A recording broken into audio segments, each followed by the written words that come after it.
They will make their way around turn number 15 and come down the main straightaway here as they start to go up through the gears, watching for the start line. They are lined up and we are underway, and it's a jump for Charlie Kimball. Charlie Kimball into turn number 1 from P2 gets the spot in front of J.K. Vernay. Kimball will lead them through the field, and Charlie Kimball is in front as they wind their way through turns 3.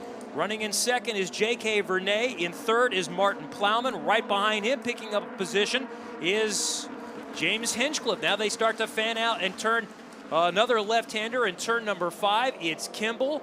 It's Vernay working his way up to the third position, Sebastian Saavedra, and then we see a battle for fourth spot. James Hinchcliffe is trying to get a spot on Martin Plowman, and Hinchcliffe is not going to be able to get him right now as they come into view of Tom Michaels. We still have it the same way you called it right there, Kevin. Coming off turn number 8, Charlie Kimball with the advantage, probably 6-car lengths. You go back to the pole center, and then you move back a little bit further on. You go to the 29 car, Sebastian Saavedra, as they work to the last part of the race course. Everybody through the S's. Well, J.K. Vernay is going to be shown as the leader momentarily. Race control contacted the 26 machine of Charlie Kimball. Kevin, clearly he had a 1-car length advantage before they got to the start-finish line. And race control has addressed that. So the leader is going to be J.K. Vernay. On our monitor, we have a look at it. And before they got to that start line, Kimball already had the jump. He is still in front as they complete lap number 1, about 3 car lengths in front of J.K. Vernay. They'll have to sort this out themselves, and we'll see at what point. And it looks like it's going to happen here. Now he's being penalized 2 spots. So Charlie Kimball is going to have to move back to third position, but he has not heeded that. Now here he is. We see Charlie Kimball as they go into 5, give up the spot. J.K. Vernay will move to P1, and let's watch Kimball and see if he lets Saavedra get by him for that next position. If he doesn't, they wind their way through. If he doesn't heed race control, they'll stop scoring him at some point, so he needs to get out of the way. So now we're correcting it. Just 1 spot back. So Kimball is now being shown in second behind J.K. Vernay. To pit road and Jake Query. It was interesting when you talked about the start in Charlie Kimball's jump, guys, not to excuse him if indeed he did jump early, but that green flag came out awfully late. I was watching the scoring tower, and the green flag literally flew when they were about 20 yards away from going underneath it. So I think probably just a situation where he went ahead and said, I'm not seeing the flag yet, and pushed it. And as a result, Charlie Kimball's going to be penalized. So J.K. Vernay continues to lead Charlie Kimball around this 2.38-mile course. Vernay wins his first race at his first start at St. Pete. He's the 8th driver to win in his first series start. So certainly, as we said, not among the most ballyhooed of newcomers to this series, but certainly a young man who has stepped up and garnered plenty of attention early on. A local yellow in turn number 12. The number 4 machine of Carmen Jorda. Carmen having some trouble out of the gate early on. She was much heralded in terms of her ability in driving for Anderson Racing. The Spaniard started 15th, finished 11th at St. Pete. Did a nice job of picking her way through some issues on that racetrack. She's a European F3 Open and LMP2 in Le Mans Series participant from 2006 to 2008. Participated in Spanish F3, but she's driving for Anderson Racing, and now they brought out a full course yellow on the course for the number 4 machine of Carmen Jorda. We have a great vantage point here at the start-finish line. We get to see the cars go past us 4 times, and they look so quick on this course. The IZOD Indy cars are going to go a little bit quicker, but the way this race course flows and the vantage points that we have, it's just a fantastic view. And we have a pretty nice crowd assembled here. One of the changes this year in Firestone Indy Lights is that they are competing more on the same day of the IZOD IndyCar Series race, if not every weekend this year. And they're competing within a couple of hours, so they get to race in front of bigger crowds. And certainly it's worked here this weekend, because this, as Jake Query mentioned in the pre-race, might be, if we looked at last year's standards, the only time we saw a bigger crowd was at Indianapolis on Miller Lite Carb Day. Yeah, and I remember a couple of years ago when they ran 2 races the same day at Watkins Glen, and the Paddock and the Firestone Indy Lights Series gave that particular program a resounding thumbs down. Didn't like it at all, and they ran doubleheader weekends there for a while. Some of the teams didn't mind that, but all in all, I think they prefer to run in front of the larger crowds. They'll get that wish certainly when we get to Long Beach, and then, as you mentioned, they'll have some time to make the conversions and get ready for oval racing, because after Long Beach, they will not be at Kansas with the IZOD IndyCar Series. They will run the Freedom 100 on May the 28th at the Indianapolis Motor Speedway. They will not run Texas Motor Speedway. Then they will run Iowa on the 19th of June before joining the IZOD IndyCar Series at Watkins Glen International 4th of July weekend. This is a beautiful venue. It is picturesque. We have had the opportunity to go around this course and see the facility, and it's as nice as you're going to see for a facility. George Barber did this up right. The place is less than a decade old. The story is that when he built it, he brought in some of the top motorcycle riders in the world, had them test the track, and they said, it's nice, it's really good. It's not the best, though. So he tore up the pavement, put something down that gave it better grip, brought the riders back. They said, you know what, this is the best course that we have ridden on, and now he's bringing big-time car racing in. We've had sports cars here in the past. The Rolex Sports Car Series was here again yesterday, and this is the debut for the Indy Racing League with Firestone Indy Lights. And here a little later on this afternoon, the IZOD IndyCar Series machines will make their debut in competition here on this race course. So this is the warm-up act, and we look to go back to green flag racing soon, and this gets everybody a new jump. J.K. Vernet will again have the points. We'll see if anybody challenges him coming into turn number 1. Well, Tom Michaels has been with us off and on over the past couple of years, Toronto and other venues. And Tom, as we mentioned, you're out on the course at the exit of the Barber Motorsports Park. A huge throng of fans already on hand, and boy, they continue to file in. And it's absolutely impressive to me, and I'm sure it is to you being out among the folks. I'll be out in the turns 1, 2, and 3 area, but not only are they huge in numbers, but certainly the interaction that you have with the fans, the hospitality, and the general thrill that they seem to feel about having this series here, I think is something that's neat to be a part of when you're out there where you are. Absolutely. You talk to the fans, and they just, to a person, are happy that this event is here. They're out here. They are wearing the IZOD IndyCar regalia, and they know the sports. You have an awful lot of these folks who sit there and say, yeah, I remember when, and all that sort of thing, talking about past events and that. But we have a huge group over here. We've got the grandstand behind us, so we're down here on the hill with everybody else. Down to our right, we see the big museum, and in front of us, a racetrack that's going to have a lot of action. Also a lot of action in the pits. Here's Jake Query. And you never know who you're going to run into. Buddy Rice, who's down here in the Brian Herta Auto Sports Pit, watching along. Yesterday finished 6th in the Grand Am Series. And Buddy, first off, good to see you back. Take me through your weekend, and also getting a chance to watch the series, which you would, of course, once ran. Yesterday was good. You know, with the Spirit Daytona number 90 car, we started on the front row. We just had a couple misfortunes. We went down a lap, and we were able to fight back and get back on the lead lap. Took us a little while to do that, and you know, we ended up 6th. We had a very fast car. I think we had a car that could have competed for the win yesterday. But yeah, the only time I think this year that we share with IndyCar. So just catching up with some of my friends here and supporting Brian Herta and his team, and just kind of checking things out. And the weather's nice down in Alabama. When did, I guess, you kind of come to the realization that you weren't going to be back full-time in the IndyCar Series? And is that an ongoing thing that you're always kind of looking to see what might open up? Where does that stand? No, I mean, not right now. I mean, everybody, with the way the economy is in the market, is everybody's looking for money. So right now I have a really good deal full-time in Grand Am, and I enjoy road racing and doing testing. I'm developing the new car with the Coyote and the Porsche Cayenne engine in it, and it's been really good. I mean, we'll see what happens and what the future holds, but as of right now, it's, you know, we'll just see what happens. You've won one Indy 500. Surely we're not going to go another Indy 500 without seeing you at any point, I mean, to the rest of your career, are we? Who knows?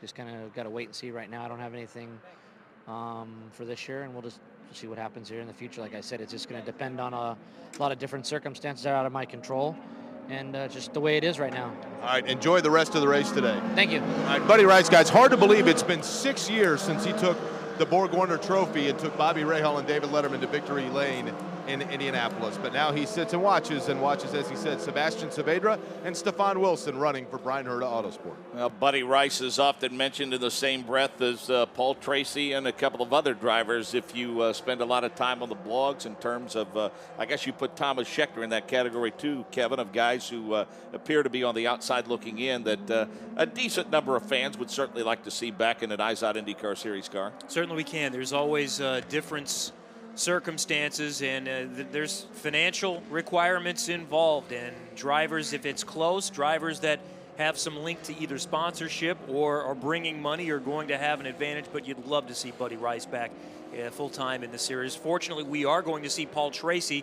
I think that's going to be confirmed at Long Beach next week, but we're going to see him in Indianapolis in at least the 2 Canadian races, and I still think there's a really good chance we're going to see Thomas Scheckter at Indianapolis. We are set to go back to green the next time by. They're winding their way through this course right now, heading into the turn 7 area, and our leader is J.K. Vernay. He was the pole sitter. Charlie Kimball jumped him at the start, but he did jump him, so Kimball was penalized, moved back 1 position, so Vernay has been the leader. Kimball running second. Sebastian Saavedra is running third. He picked up a spot at the start. Martin Plowman is running fourth, followed by James Hinchcliffe, Stephen Wilson, Niall Quinn, James Winslow, Junior Strauss, and Dan Clark round out the top 10.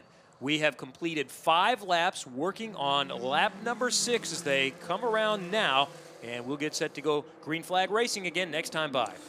J.K. Vernay continues to lead the way. As we mentioned, he took over for Sebastian Saavedra about 4 laps into a weather-shortened race at St. Petersburg, and set sail the final 30-some-odd laps or so to pick up the win. That one was scheduled to go 45, and it ended up going 35 because of the weather, which, of course, pushed the IZOD IndyCar Series to a Monday afternoon affair. The green flag is out, and we have a restart. They'll make the hard dive into turn number 1. It's J.K. Vernay, Charlie Kimball, Sebastian Saavedra, Martin Plowman, and James Hinchcliffe. No change among the top 5 as they head their way through the Alabama roller coaster. Turn 1 through turn 2. They'll hit the bottom of that, climb back up into the hill, and then we see them come back under our view into turn number 4 as they head through Charlotte's Web in turn 5. Kevin, a great start by that number 7 machine. And here's a battle for 4th position. James Hinchcliffe tried to go to the inside of Martin Plowman. He's not going to get him around turn number 5. That's the best passing zone there, but nothing changing in the top 5 there. It's J.K. Vernay by about 5 car lengths in front of Charlie Kimball. Battle for 3rd position now with Sebastian Saavedra trying to hold off Martin Plowman. Yes, here on Little Straightaway going into the S. No change in that 3rd, 4th, and 5th position situation as they move their way through the S. That 27 machine is making his car awfully wide. Martin Plowman a couple of times has shut the door on the number 2 car of James Hinchcliffe as we now continue to work our way through the portion of the course around 11, 12, 13, and 14. Vernay continues to lead, then Charlie Kimball, Saavedra, Plowman, and Hinchcliffe, your top 5. Stephen Wilson slides into the 6th spot. Quinn is 7th. Winslow, Junior Strauss, and Dan Clark has slipped to 10th. Vernay's advantage this time by as we complete lap number 7 is just under a second, 9/10 of a second. Then we go another second plus back to Sebastian Saavedra, another 6/10 to Martin Plowman running in the 4th position. At the line, James Hinchcliffe was 4/10 more back, followed by Stephen Wilson, Niall Quinn, James Winslow, Dan Clark, and Gustavo Jacquemin. Less than 6 seconds separating the top 10. We see some movement around turn number 5 back in the pack, but nobody among the quick cars has been able to pick up a position other than right at the start with Sebastian Saavedra picking up a position. Seems as though the damage to Carmen Jorda might have been too much for her to be able to continue. Her car has not yet returned to the course. She's shown in the 17th position as we continue now with J.K. Vernay opening up an advantage of almost a second over Charlie Kimball, Sebastian Saavedra, Martin Plowman, James Hinchcliffe, Wilson, Quinn, Winslow, Clark, and Jacquemin in the top 10. Vernay coming around turn number 13 and 14 now, getting set to set up for turn number 15. He's cleared that back down the main straightaway, and Vernay at the line by about 10 to 15 car lengths. A little bit of a gap closed by Charlie Kimball. He picked up a couple of tenths that time, so he's 7/10 back. Sebastian Saavedra is 2 seconds behind Vernay. Martin Plowman is 3 seconds back, 3.6 to James Hinchcliffe, 4 to Stephen Wilson. Niall Quinn, 4.7 back. Here they go into turn number 5. This is the best opportunity. Kimball will close up within 2 car lengths as they make that hard left-hand turn. No changes in the top 10 as they come around here. Back in the pack, they're a little bit more spread out. Heading down now towards turn number 6. They're going to come into the view of Tom Michaels once again. J.K. Vernay is in control so far on lap number 9 of 40. Vernay has the advantage on Charlie Kimball, Tom. Yeah, those two cars have kind of staked themselves to a good advantage over the third-place car in Saavedra. Then you go back, the 27 car of Plowman just ahead of Hinchcliffe. Again, they roar through this portion of the race course as they are under extreme acceleration, not lifting as they go through the quick left and right-hander of the S's here. A slung splash day as they make their way through turn number 12 and then on to 13. It's J.K. Vernay with about a 4-car length advantage over that brightly colored machine, the 26 car of Charlie Kimball. And Kevin, $5,000 in bonus on the line for J.K. Vernay. If he goes back-to-back, he picks up the repeat win bonus from Firestone. Last guy to do that, Junior Strauss at St. Petersburg a year ago. And that was in the same weekend, the opener, when we were doing double headers last year. So there is some extra incentive on the line for J.K. Vernay, and he can put up a pretty good start to the championship this season. And he's in a former championship winning car, the number 7 Lucas Oil machine for Sam Schmidt Motorsports. But there is a long way to go. We are on race 2 of 13 this season. And we're going to hear from the Andretti team, the AFS Andretti Autosport team, before things are done. And their 2 drivers are in the top 4 today. Charlie Kimball running second. Martin Plowman is running in the 4th position. Let's talk about Brian Herta Autosport for a moment. Sebastian Saavedra was with AFS Andretti Autosport last season, finished 3rd in the championship, won a couple of times, ran 2nd much of the year. He makes a move to Brian Herta Autosport, and the bonus is this is a team that's trying to grow and develop, and Saavedra is the guy they've picked to grow and develop with. Yeah, no question, and it appears as though that he's going to get an opportunity to run the Indianapolis 500 in the month of May. And you know, when you're looking at a team, the opportunity as a young driver to grow with a team, I would think Brian Herta Autosport certainly would be a team that would be very, very attractive. I mean, Brian, when he drove, was known and renowned, especially when he was with Andretti Green, when they had Dan Weldon and Dario Franchitti and Tony Kanaan, for being able to talk to a driver and talk to different kinds of drivers and really assist them in terms of setting a race car up. His effort last year was a joint one with Vision Racing when they piloted Daniel Harrington. Now, Herta, of course, has plenty of driving experience, ALMS, kart, IZOD IndyCar Series, and Indy Lights. His co-owner, Steve Newey, was an F1 designer and engineer. He, in fact, led Bobby Rahal's kart title effort in 1992 and has been involved with Pat Patrick and Mo Nunn and Tom Kelly and with the AGR ALMS program. So certainly plenty of opportunities to learn from a very, very solid stable of management and engineering that Brian Herta has put together at Brian Herta Autosport. Best battle on the race course right now is for 8th position. James Winslow is leading a train of cars. Dan Clark in the blue number 40 car is right behind Winslow. Winslow is a white and orange car, number 77 on the rear wing, and stacked up right behind them. It's Winslow, Clark, Gustavo Yakiman, Junior Strauss, all running nose to tail as the leaders come by, completing lap number 11. J.K. Vernay is 6/10 in front of Charlie Kimball. Sebastian Saavedra running 3rd, then Martin Plowman, James Hinchcliffe, Stephen Wilson, Niall Quinn, and then here comes that train with Winslow leading them for the 8th position as they go through turns 1, 2, and 3. Another right-hander coming back down the hill now, and we still see Vernay in control. So everybody right now is hoping for a caution to bunch things up once again. At this point, though, it's about hitting your marks, running good lap times, and just not making a mistake, especially for those guys out front. Well, and, you know, on a course that's a little over 2 miles, there's no question that, knock wood, things have been clean so far, and they've been clicking off some pretty good laps in the minute 17 range. You know, their practice sessions, the final practice session times were in the minute 16 range, and qualifying was around the minute 16 range as well. So got to give a lot of credit to these young drivers because they've obviously have adapted quickly and very, very well to this very challenging layout here at this beautiful Barber Motorsports Park. Working on lap number 12 of 40 here today, the first of a pair of Indy Racing League events. This is Firestone Indy Lights, race number 2 of 13 this season. Following us, it's the IZOD IndyCar Series. Here we see a battle for position and I think this might be Gustavo Jacquemin getting by Dan Clark. It was. Jacquemin picks up a position, getting around Dan Clark. That is for 9th position. This is in the middle of that train of cars that's been trailing James Winslow. So it may be difficult to pass, but you can pass on this course. Junior Strauss is right there in the 6th machine, along with the 49 car of Philip Major. They are trailing that dark blue machine of Dan Clark as they climb their way back up the hill now and hit a short straightaway. Stephen Wilson running in the 6th position behind James Hinchcliffe. Quinn is 7th, Winslow 8th, then Jacquemin, Clark, and Strauss, and Major, that battle we were just talking about. Now Philip Major starting to beat and bang on the 49 machine. Philip Major in that 49 machine, starting to beat on Junior Strauss a bit, who's in that Shell Oil machine. That's the 6th car. They spread out just a little bit as they make their way through the S's. He nearly got him in turn number 5 there. They're all scattered out again as they make their way through the backstretch. This is the longest portion of this race course and the only time when they get up to 6th gear.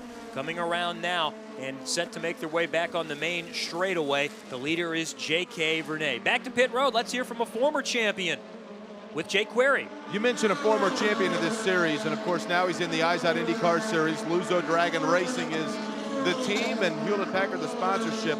Rafael Matos, it seems now as though every time I come out to one of the Firestone Indy Lights races, here you are watching. You're as interested a spectator as anybody. What is it that you enjoy about watching this series of which you once dominated as a driver? Well, first of all, it's very entertaining watching these guys. It's the series that I won a championship and I always follow, and just give us an idea also how the track is, how the conditions are, and what kind of possibilities for overtaking this track provides. What can you learn by watching someone drive this course as opposed to actually driving it yourself? You know, I think, you know, most of it is just a place to make passes. You know, you just saw a pass going to turn 14, and just drivers taking care of their tires, you know, so using good opportunities to make a pass. That's basically it. This is obviously our first year in the Eyes Out IndyCar Series at this venue. From a fan standpoint, the weather, it seems great to me. As a driver, what do you think of it here at Barber? It's a beautiful place. It's a perfect event for Indy cars. For the fans, I think it couldn't be better. You know, you can basically see the whole track, and it's a beautiful place, beautiful weather. It's a great. All right, Rafael Matos, guys, look out for him. He will start 18th in the Eyes Out IndyCar Series event later today in car number 2 for Luzo Dragon Racing. 2x2 down the main straightaway, diving into turn number 1. Dan Clark leads the way in that pack. Then the 77 machine of Winslow. Then it's Junior Strauss. Then it's Gustavo Jacquemin. So a bit of an upheaval, if you will, in those positions from 8th through 11th as they dove into the Alabama roller coaster, and all kinds of positions changed hands. And Philip Major drives right up underneath the number 10 car of Gustavo Jacquemin. So we'll watch for that with Gustavo Jacquemin trying to hold off Philip Major at this point. He's going to try to pull up by his side. He isn't going to get him in this corner. And they're still running nose to tail there, about 5 positions here midway through the pack. J.K. Vernay continues to control the race. He's about 7/10 in front of Charlie Kimball, followed by Sebastian Saavedra, his 2.7 seconds off the lead. Martin Plowman is 4.6 seconds back. James Hinchcliffe is 6 seconds off the lead. He's running 5th, followed by Stephen Wilson, Niall Quinn. Dan Clark has worked his way up to 8th position. That's where things really get interesting as they go by us on the main straightaway, completing lap number 15. Let's look for Dan Clark coming by in that blue number 40 car, running in the 8th position. He's made up some space, so Clark has made a pass, and now he's about 20 car lengths in front of James Winslow, and Winslow running right behind him has Junior Strauss a few car lengths behind him in the 10th position. Let's pick up Tom Michaels here in just a moment after the leaders come around turn number 5. Here comes J.K. Vernay into your view in just a moment, Tom. He's making his way the right-hander. Turn number 6, J.K. Vernay has the lead. Yeah, and it hasn't really changed any as far as the distance between first and second. Right now they come by us. Once again, Charlie Kimball continues in that position. They kind of sit there in the catbird seat. Saavedra, then back to Plowman. Now we see Hitchcock go by us, Stefan Wilson, and then there's a huge gap back to the next running car, the 37 of the rookie now, Quinn. So we watched that battle that you guys have been talking about for quite some time. Junior Strauss still able to hold off Jakob as they go through the Essence. That's a very spirited battle, no doubt about that. Dan Clark has checked out from that battle just a little bit. Now the 77 machine of James Winslow is leading that train. He's towing Junior Strauss, Gustavo Jacobin, and Philip Major. I know the 11th car of Pippa Mann, who's running in the 13th position, would like to jump up and join that bunch. But for now, J.K. Vernet continues to pace the field, and Kevin, he's doing so with the lead of just a little under a second. He's been about, just under a second, around 9/10 of a second, probably about the last 7 or 8 laps. Sebastian Saavedra has fallen off the pace a bit. He's a little over 3 seconds back, and then Plowman, Hinchcliffe on back to Wilson, Quinn, Clark and company, but pretty steady pace, and J.K. Vernet seems to be hitting his marks very, very well. And everyone is staying on course. We have just had the early caution for Carmen Jorda. She was put on the hook, so that's why she's out of the race at this point after going off track. And as Rafael Matos was talking, you can learn something for the Izod IndyCar Series race, not only opportunities to pass, but what I've been told is we don't expect many cautions in the Izod IndyCar Series race, so that plays into your fuel strategy. If anybody's thinking about making it a 2-stop race in the Izod IndyCar Series event, they're going to need a lot of cautions. Nobody thinks we're going to have many, and this might be an indication that probably not going to happen, because this one's running very clean and green here so far today, so it's almost certainly going to be a 3-stop race for the Izod IndyCar Series race. So then it becomes, when does the window open? And we'll probably see teams making that first pit stop, because it's sometimes good to get in before that yellow and you can cycle back to the front when everybody else comes in. You want to pit off sequence if you're the back of the track or the back of the grid. So we might see maybe by lap 11, 12, 13, teams start to pit during the 90-lap event for the Izod IndyCar Series race. The only wrinkle I will throw into that is the fact that they're not doing something in this race that they will be doing in the Izod IndyCar race, and that is making pit stops. We saw in the last Izod IndyCar Series warm-up this morning an issue involving Mike Conway and Graham Rahal, because when you exit pit road here, you come off at the exit of turn number 1 at the entrance to turn number 2. There's a blend-in line, and you are supposed to have passed that line to the high side of the racetrack before you come to the bottom. I was talking to Al Unser Jr. just after the drivers' meeting, asking him what they had talked about after Graham Rahal and Mike Conway got together in that very area during the practice session. He said, we've made it very clear to the drivers, you are not to come down until you clear that line, and don't come down unless there's a hole there. Now, that said, they've told the other drivers, if there's a hole there and you see a driver coming down, you let them in. And I looked at Al and I said, and I bet they're all going to listen to you too, aren't they? And he just laughed and he said, oh, no, they never do. But look for that to be a point of contention in a very interesting spot. And I feel fortunate to have that assignment today, high atop turns 1, 2, and 3, as they make their way through what's known as the Alabama roller coaster here at Barber Motorsports Park. There are some fantastic viewing areas here. We have a great vantage point here in the scoring tower in the media center, but this is not a big fan area. Right across the way from us is the fan zone. There are some bleachers set up there, and there are mounds and a sloped hill running all the way down the back stretch of the course, and there's already considerably more people sitting there than we saw yesterday for qualifying in the Rolex Sports Car race. And look beyond them, the line of cars that we've seen since this morning of people still rolling in.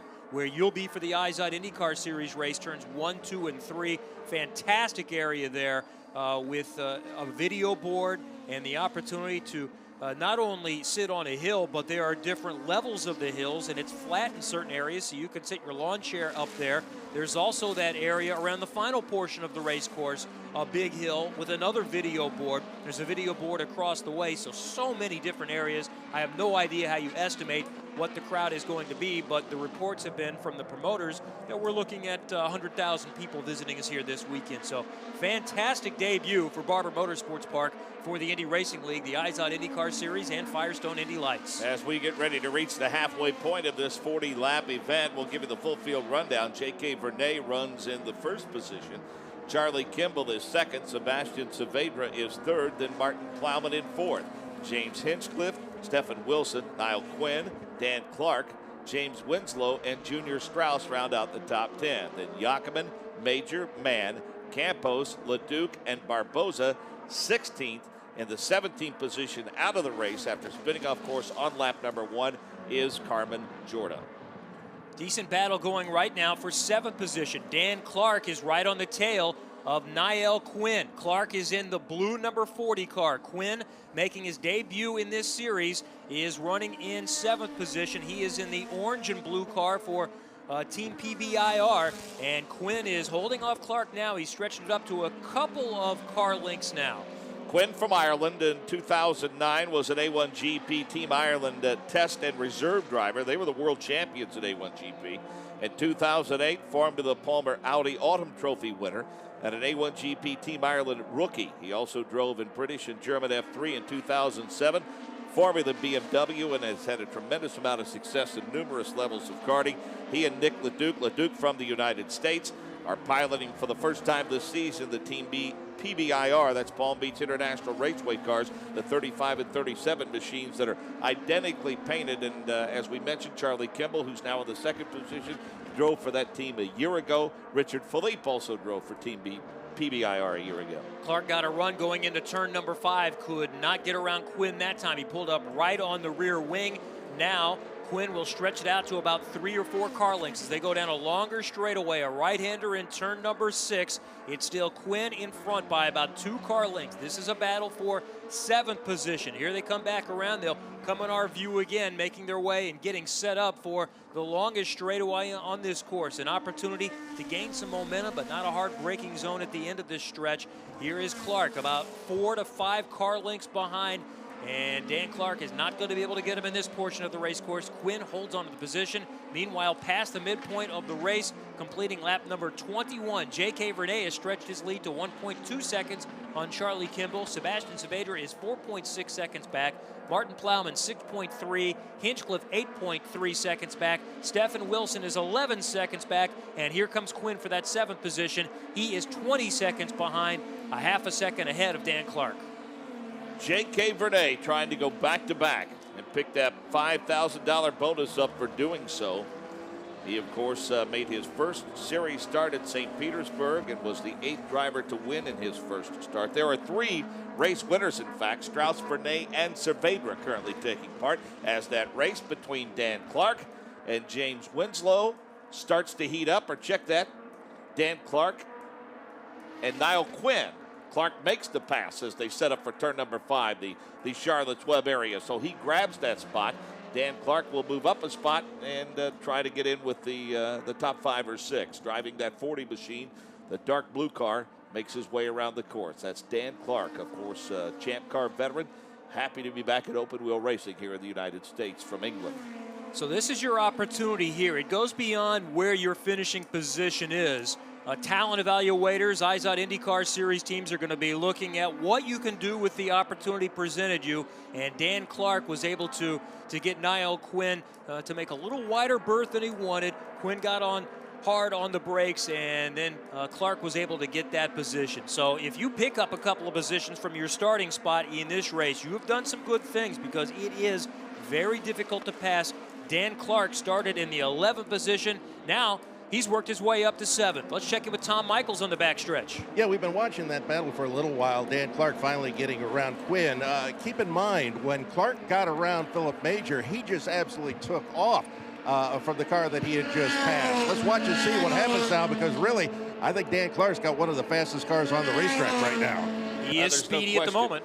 Yeah, he's pulled away. There's no question about that. Now Junior Strauss makes a move around that 77 machine as they make their way through the course. They head towards that Barber Motorsports Museum, and is he going to be able to hold him off? Junior Strauss still beating and banging. Gustavo Yakiman there. The 49 machine is also there as that battle continues to heat up. That's 10th, 11th, 12th in the area around 9th, 10th, 11th, and 12th in terms of positions. To pit road, Jay Query. Derek Walker is the man who has brought Speedy Dan Clark into this Firestone Indy Lights series. And guys, you talked about what Dan Clark's been able to do. Derek Walker, we knew this guy was talented and obviously experienced, but this isn't necessarily a course made for passing. He's been able to do it today.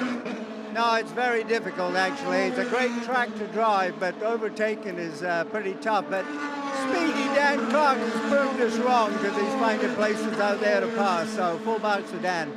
You told me yesterday he was fast, but not always consistent. Your overall impressions of his drive today? Well, you know, sometimes it's where you are and, you know, what plays out in front of you. And in the past, he had a lot of pressure on him and maybe tried a little too hard. Now he's starting again to rebuild his career, and he's a lot calmer, a little bit older. So I think he's shown his maturity out there.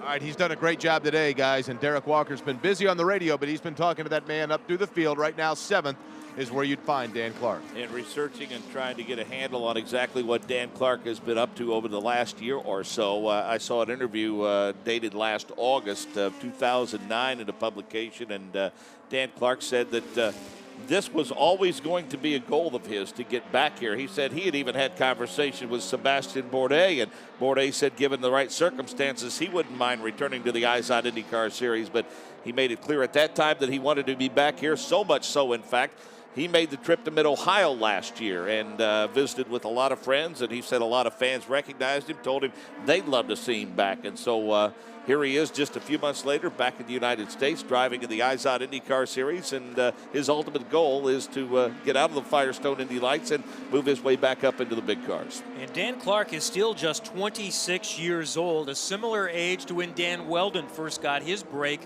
with Andretti Green Racing, so it's certainly not past time for Clark. He still has the opportunity. Did some driving for A1GP for Great Britain last year, finished 7th a couple of times at Portugal and at Brands Hatch the 2 years in the Champ Car World Series. He finished 12th and 13th in points, but finished on the podium a couple of times. A 2nd place finish at Road America, a 3rd place finish at Denver. Good to see him back in open wheel racing in America. Dan Clark having a strong drive here today from 11th to 7th, but J.K. Vernay has been the class of the field.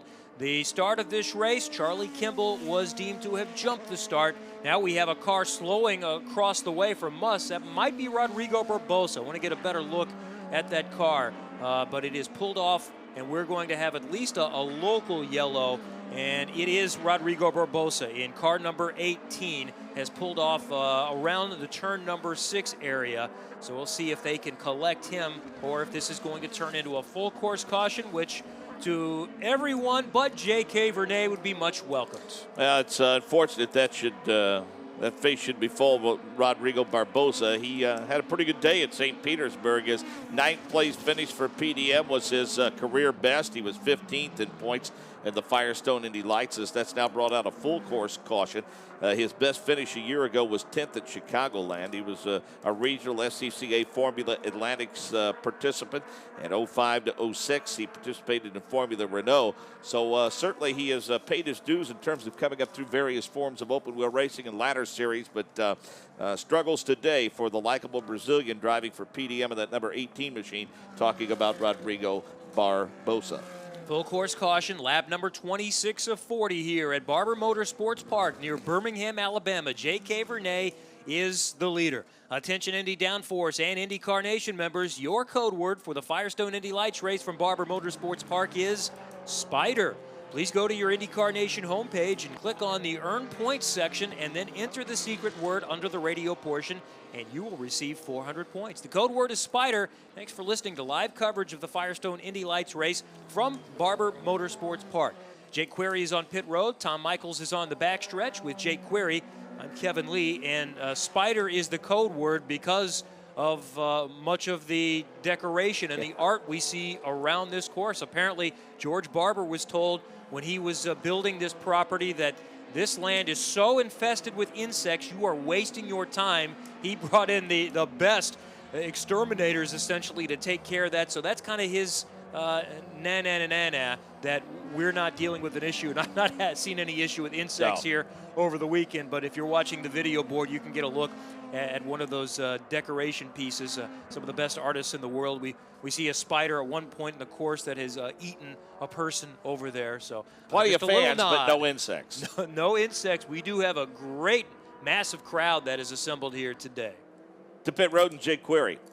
Guys, I just wanted to point out for those fans who might be new to watching the Firestone Indy Lights or the Eyes on IndyCar series later, first off, we appreciate you coming out here on this great day in Alabama. But also wanted to point out, during the Firestone Indy Lights, Kevin Lee, you probably touched on this a little bit earlier, but you may be wondering why it is that nobody's taking advantage of the caution flags to come in to pit road. And that is simply because during the actual Indy Lights events, there is no need for fuel stoppage to come in and top off on fuel. And in addition to that, assuming that everybody went out on tires that they like and conditions don't change on the course of this racetrack, then there's really no need to come in for a caution unless there's some sort of a problem to the car or you need to make an adjustment to the setup of your race car. That's why everybody is going to stay out. As for the track conditions themselves, beautiful day here, and at the beginning of the race, it was 83 degrees in ambient temperature, the track temperature at 117 degrees. So those tires are going to have plenty of grip and be warmed up. And of course, as Rafael Matos pointed out, you can learn a little bit by watching these Firestone Indy Lights cars and figuring out what the Eyes on IndyCar series cars will do later today, guys. Yeah, cost-cutting measure, also a cost-savings measure, we should say, by being able to keep the number of members needed to crew a car down. As we get back to green flag racing and a great restart for J.K. Vernay. He leads the freight train. Following him, Charlie Kimball, Sebastian Saavedra, Martin Plowman, then James Hinchcliffe, Stephen Wilson, Dan Clark, Quinn, Winslow, and Strauss, your top 10 as they make their way through the Alabama roller coaster. They exit turn number 2. Everyone well off the rumble strips. They'll take a wide swing and bump those strips a bit as they climb back up the hill, hit the straightaway, head towards Charlotte's Web in turn number 5. That familiar Lucas Oil Machine, this time with a little black paint on the cowling and the rear wing, changed the scheme up just a little bit. Back of the pack, that battle we've been watching all day continues to heat up as Junior Strauss picks up a position as he makes the turn, makes the pass around Winslow and Quinn as they head into the view of Tom Michaels, led by J.K. Vernay. Yep, Vernay is still there, and right behind him, Charlie Kimball. This is back to Sebastian Saavedra, who is trying to hold off Charlie Plowman right now. Martin Plowman should say. They work their way through the S's. Everybody clean here. Kevin, I've been awfully impressed with that battle from about 7th or 8th place on back. Those guys have just been slugging it out all afternoon. Dan Clark, Dale Quinn, Winslow, Strauss, Jakob, and Major, they're just taking turns, just pelting one another. Here on this restart, Niall Quinn lost a couple of positions. Both James Winslow and Junior Strauss got by them, but Quinn did not give up. He nearly got a position back shortly after that. As they come by us, yeah, he did get a position back. Winslow did get past Junior Strauss, so he only lost one position. So we have seen some jockeying for position. J.K. Vernay has just been too strong, and all of these quick cars at the front, they've not made mistakes, and that's what it's going to take. The longer the race goes, the tires start to wear, you're going to have a better opportunity for mistakes. So don't believe that this race is over at this point. J.K. Vernay has been the class of the field so far, but it's not done yet. We still see back in the pack more positioning as they go around turn number 5. More challenging, but they all get through going the same way. I think Major and Jacobin made some contact at the exit of turn number 5. Jacobin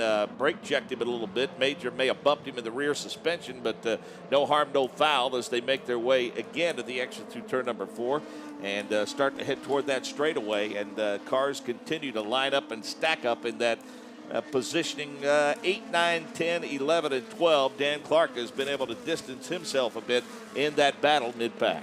15 cars are still competing. Rodrigo Barbosa and Carmen Jorda are both out. Jorda completed just one lap. Barbosa went out on lap number 25. Past the start-finish line, completing 29 of 40. J.K. Vernay's lead is 6 seconds on Charlie Kimball. Sebastian Saavedra is, 0.6 of a second. Sebastian Saavedra is 2 seconds back. Martin Plowman is 3 seconds behind. 3.4 to James Hinchcliffe, running in the 5th position. 6 through 10 is Stephen Wilson, Dan Clark, James Winslow, Junior Strauss, and Niall Quinn. Also, Gustavo Jacobin is running in 11th, and Philip Major 12th. They're all within under 10 seconds of the lead. Laps continue to click off here at Barber Motorsports Park as J.K. Vernay sets the pace. The lead has grown just a little bit to a little over a half a second, and another challenge now as Philip Major runs side by side. He slips by Jacobin and is going after Niall Quinn. And Quinn lost a position there again as we see more opportunities for passing coming in turn number 5. So that battle has continued with Jackman getting past Quinn, Major then challenging Quinn. Jackman has worked his way up into the 10th position. So this is a battle to get into the top 10 at this point. Everyone is still trying to chase down J.K. Vernay with Sam Schmidt Motorsports working on lap 30 of 40. 3/4 of the way through this race. Jackman has made a little distance up now for that 10th position as they wind their way back down the main straightaway. Pretty good run for Quinn, no doubt about that. He's been staying competitively in the top 10. He's around that 7, 8, 9 position. Junior Strauss is 9th. Winslow is 8th.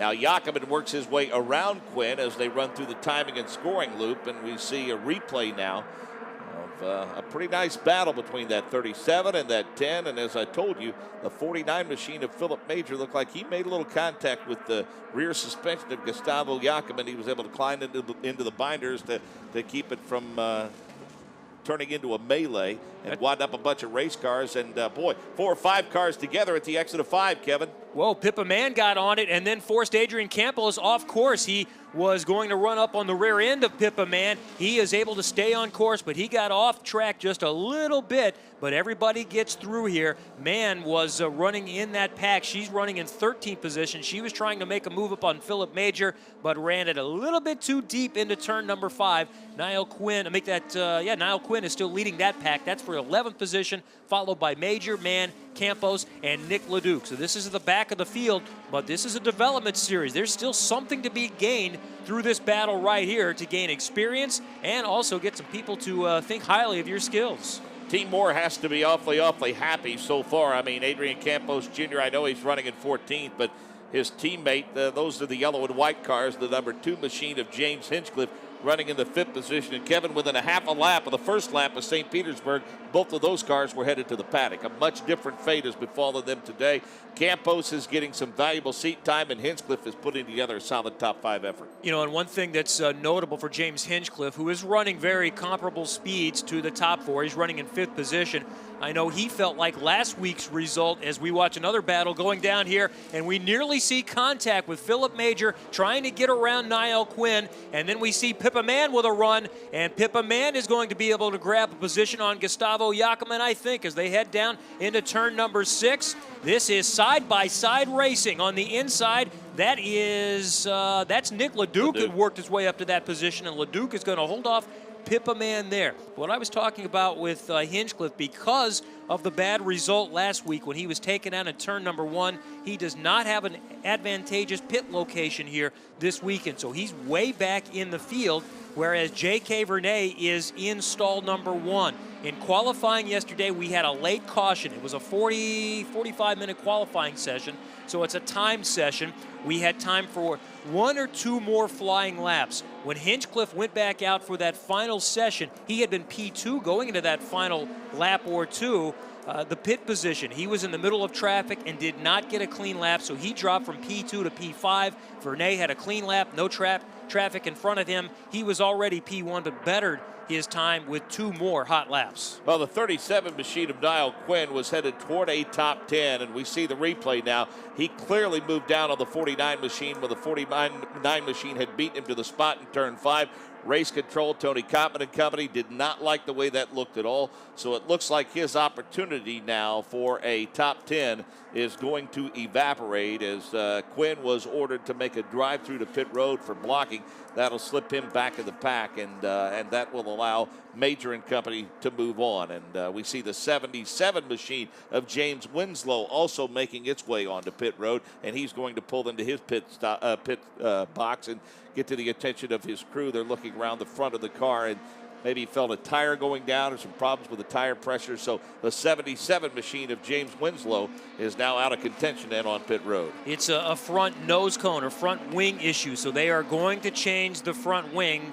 Winslow is going to try to get out, run some laps, score some points. If anybody drops out, he can finish better than 15th position, but that's where he sits right now in 15th position. J.K. Vernay working on lap number 34 of 40. His lead is up to a 2.5 seconds on Charlie Kimball. They come around turn number 5. It's about 15 car lengths as they work their way back up to speed.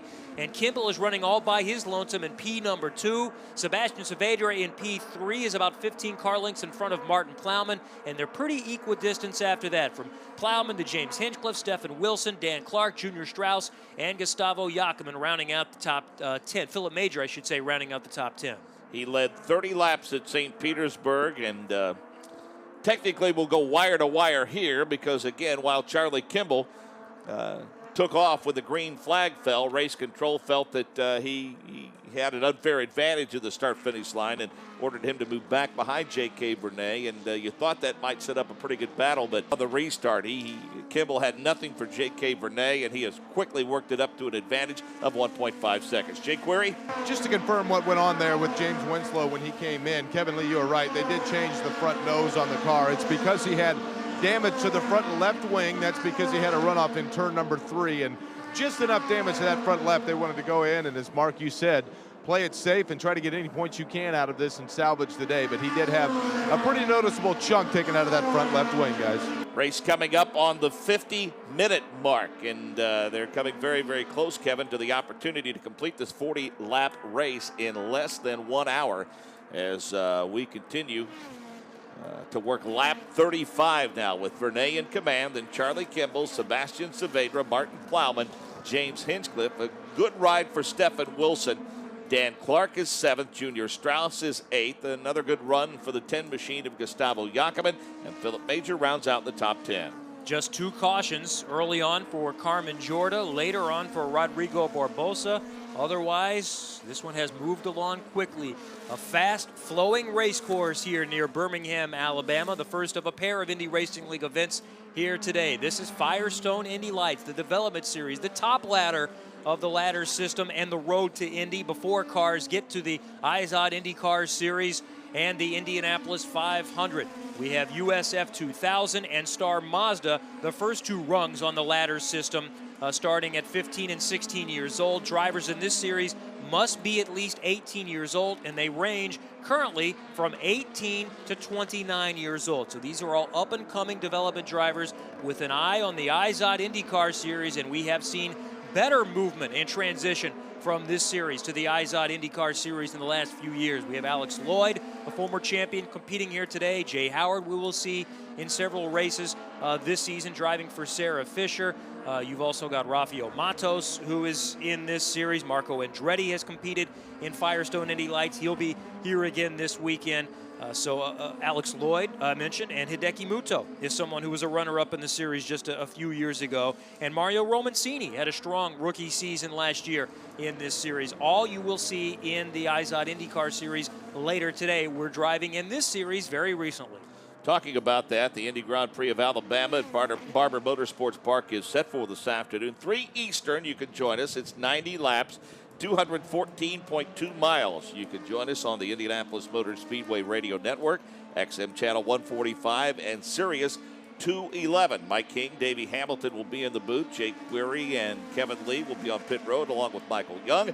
I'll be out on the course along with Tom Michaels. So again, join us 3 p.m. Eastern, the Indy Grand Prix of Alabama here at Barber Motorsports Park, and it continues to be the Will Power Show, starting P1 after winning back-to-back to start the campaign. He was quickest in practice Friday. He was quickest in the warm-up today. Dominated the qualifying session, whether it be the red alternate tires or the primary black tires. And Mike Conway gets his best starting position in P2. What's his plan going to be? Conway at this point needs a good result. I'm going to guess he's going to play it a little bit conservative. I think the worst thing that could happen for Conway and Dreyer and Reinbold, as much as he'd like to get P1 in turn number 1 and have a chance to win his first race, but is the risk worth the reward? He needs a good top 5 finish today, and he's in a position to do that. My guess is, if it were me, if I'm Mike Conway, I duck in behind Will Power going into turn 1, and I'm pretty content with that. And then hope the luck falls your way as far as yellows and strategy. You can bet his heart skipped a beating at the bottom of turn 1 when he and Graham Rahal got together in that practice session at the exit of pit road at the bottom of that Alabama roller coaster down there. But both cars were able to continue on to that practice session without any discernible damage. So he dodged a bit of a bullet there. And yeah, certainly Mike Conway is a guy who Brian Reinbold showed a lot of faith in with some of the mistakes that were made last year. Big learning curve for Mike Conway. He now has the luxury of having Justin Wilson as a teammate, and both of those guys have looked very, very racy at times. And certainly the old adage, Kevin, can't win it on the first turn. You can lose it there, and I'm sure Mike Conway is going to do all he can to avoid that, and I think that's pretty sage advice, encouraging him to tuck in behind that number 12 machine once that green flag falls. There are going to be other contenders, namely the other Penske cars. Elio Castroneves will start in the 3rd position. Ryan Briscoe a little farther back in 9th. Marco Andretti has I think made some improvements this season. He's going to start 4th. He was relatively quick in the final practice session. Can't forget about Scott Dixon and Dario Franchitti, Tony Kanaan as well. So the other factor is you're going to see some people get off strategy, come in early. Will anybody try to make it a 2-stop race? Don't expect many cautions, so it's probably going to be 3 stops for everybody, but you would love to get that first stop in before a caution, and then everyone comes in at the same time. You cycle up to the front. So the fastest does not necessarily win. There's some strategy involved, and there is luck involved. We encourage anyone out there on the grounds to make sure you have a headset scanner on to listen to not only what the teams are doing, but mostly to keep abreast of the different strategies and sequences with IMS radio here and on the public addresses system. Meanwhile, here we're winding down. We're working lap 39 of 40, and J.K. Vernay, Mark, is in control. Charlie Kimball, Sebastian Saavedra, Martin Plowman, and James Hinchcliffe, your top 5. Stephen Wilson, Dan Clark, Junior Strauss, Gustavo Jacobin, and Philip Major, your top 10. Nick LeDuc, a good run for him in the 11th position. Then Pippa Mann, Campos Jr., Quinn, Winslow, Barbosa, and Jorda. Winslow off the pace because of nose cone damage. Barbosa and Jorda are out of the race. Jorda crashing on lap number 1. Barbosa with problems on lap number 11. But J.K. Vernay continues to set the pace. A lead of a little over 1.4 over Charlie Kimball. And a 5-second lead over Sebastian Saavedra. Battle back in the pack around turn number 5. Pippa Mann is trying to hold off Adrian Campos Jr. This is for the 12th position. They've been racy throughout the day. Mann is going to hang on to the spot here. J.K. Vernay working on lap number 39 is going to see the white flag now. Final trip around, and he has increased that advantage on Charlie Kimball. It's 1.4 seconds. J.K. Vernay has the spot right now on Charlie Kimball, looking to make it 2 for 2 and pick up the $5,000 Firestone repeat bonus. Sebastian Saavedra is 5.5 seconds back. Martin Plowman is 8 seconds back, and Tom Michaels, James Hinchcliffe running in 5th position. He's 9 seconds back. Everybody's been trying to catch up with J.K. Vernay now is going to come into your view. He's heading down the main long straightaway on his way to turn number 6. Yes, to do it when we had that full course yellow, but no one was able to get that gap down. And right now, we watch as J.K. Vernay comes off turn 8. A little bit of a wiggle with the cars. It comes up to the S, left-hander, then right-hander. He's got about, I'd say a third of a lap to go before he's got another win in the books. Well, J.K. Vernay, as we mentioned, won his first race in his first series start at St. Petersburg. He became the 8th driver to win in his first series start. He was able to avoid the problems on lap number 1. He took over on lap number 5 and led to lap 35 and picked up the checkered flag. He's heading down the straightaway for the final time, and $5,000 goes into the pocket of J.K. Vernay as he wins the Indy Grand Prix of Alabama. Jake Query is standing by with a team owner that has to be awfully, awfully pleased, Sam Schmidt. Sam Schmidt, the owner for Sam Schmidt Motorsports. Sam, a new track, a great venue, perhaps a new set of race fans, but the same result, that number 7 car up front. Congratulations on the win, J.K. Vernay. This guy obviously is somebody you picked out with a lot of talent. Well, he's very smooth, reminds me a lot of Alex in 2007. Doesn't get in a panic in practice because we were a little behind in practice. Just focus on qualifying, focus on a race. He's a quality individual, and glad to have him in the car.